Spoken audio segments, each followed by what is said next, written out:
최근에 부동산 신조어 중에 을죽신이라는 용어가 새롭게 등장하고 있습니다.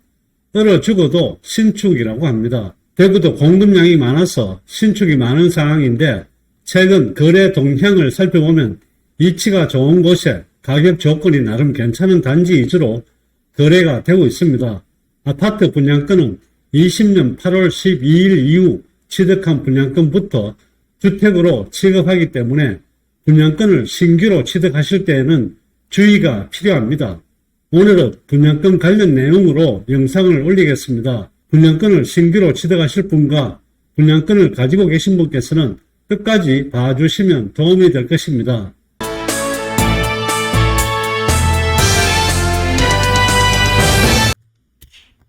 분양권 관련 내용을 사례를 들어서 살펴보겠습니다. 홍길동씨는 현재 무주택자입니다. 분양 금액이 5억, 부가세 2천만원 포함입니다. 분양 면적은 85제곱미터 초과 비조정 대상 지역에서 주택을 취득을 했습니다. 분양권이 나중에 주택으로 되었을 때 취득세를 살펴보겠습니다. 85제곱미터 초과인 경우에 취득세 과세 표준은 부가세 2천을 제하고 나면 4억 8천이 되겠습니다. 취득세율 1%, 농특세 0.1%, 지방교육세 0.2%에서 전체 1.3%가 됩니다. 계산을 해보면 총 취득세는 624만원이 들어가게 되겠습니다. 여기서 우리가 프리미엄도 취득세에 포함이 됩니다. 부가세는 제외가 되고 85제곱미터 이하 주택은 농특세는 비과세가 되겠습니다. 분양권 양도세입니다. 2년 이상 보유하면 비과세 혜택을 받을 수가 있는데 취득 시점은 잔금 청산 1위 기준이 되겠습니다. 분양권의 양도소득세를 살펴보게 되면 1년 안에 팔면 양도소득세가 70%가 되겠습니다. 1년이 지난 이후에 팔면 양도소득세는 60%가 되겠습니다.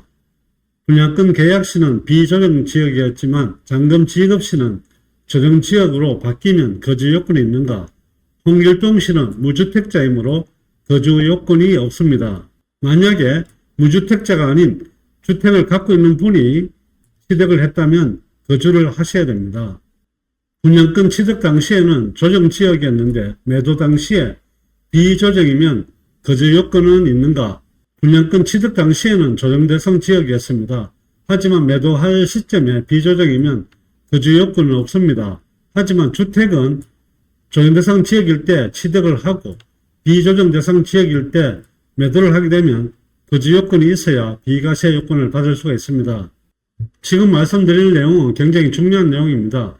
비조정 지역일 때 공시지가 3억 원 이상 주택 2채를 가지고 있는 상태에서 분양권을 취득을 했습니다.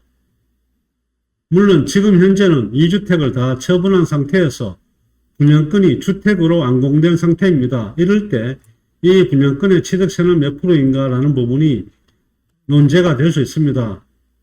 분양권은 취득 당시에 주택수를 계산하기 때문에 지금 2채를 다 팔고 없더라도 취득세는 비조정 대상이면 8%가 되겠습니다. 주택 분양권과 업델 분양권, 상가 분양권에 대해서 한번 정리를 해보겠습니다.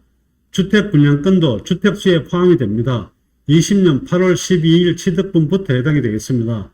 분양권 상태에서 양도하면 보유기간에 따라서 세율이 달라집니다. 1년 미만 시 70%, 1년 이상 보유할 때 60%가 되겠습니다. 주택 보유 중에 주택 분양권을 취득하면 일시적 2주택으로 주택을 양도하면 비과세 혜택을 받을 수가 있습니다.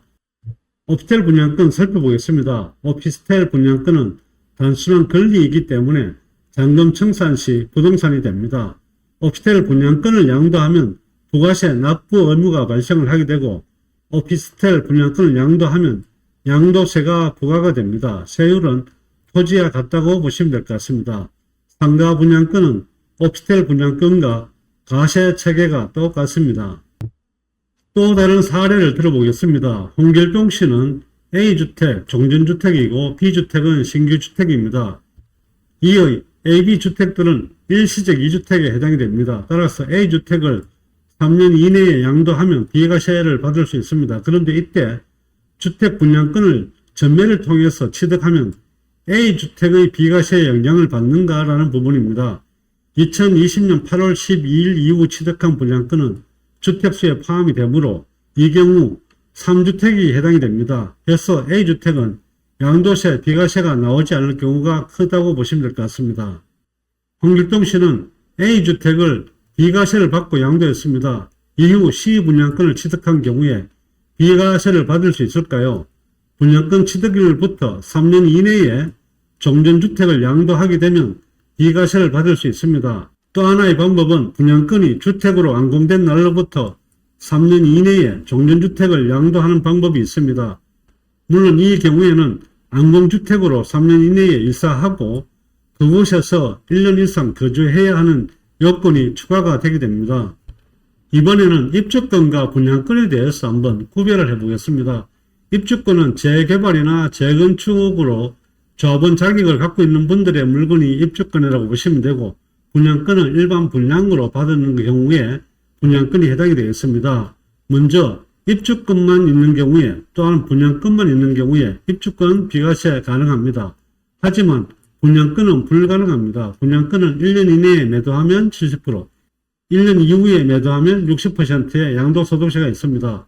먼저 입주권을 취득한 후 또는 먼저 분양권을 취득한 후 주택을 취득한 경우입니다. 입주권은 좀 전에 주택을 갖고 있었던 경우이기 때문에 비과세가 가능합니다. 하지만 분양권은 불가능합니다.